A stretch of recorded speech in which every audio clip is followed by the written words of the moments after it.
बिस्मिल्लाहिर्रहमानिर्रहीम जी दोस्तों की हाल चाल है। अज का ट्रैक्टर है यूनीवर्सल 530 मॉडल 2000। टायर नवे पाए मैंने 13-14 ने टायर ने जनरल के टायर पाए हुए जे। पेंट ओरिजिनल, कोई रंग नहीं होया हुआ, कोई शावर नहीं लग्या हुआ। सेल्फ स्टार्ट, बैटरी नवी।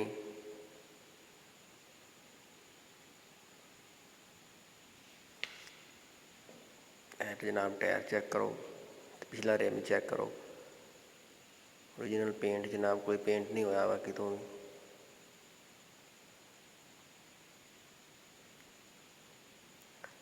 तो वीडियो के एंड तो जनाब डिमांड भी दसांगे इनकी। बैक साइड जनाब हुक लगी हुई, बंपर लगा हुआ है।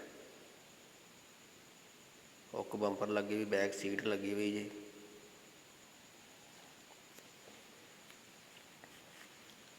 तो मालका का नंबर जनाब है 0345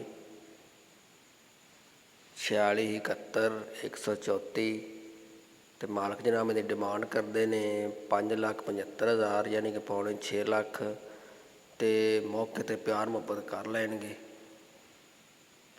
जिस भाई ने खरीदना हो जनाब रब्ता कर सकता। तो चैनल को सबसक्राइब कर लो।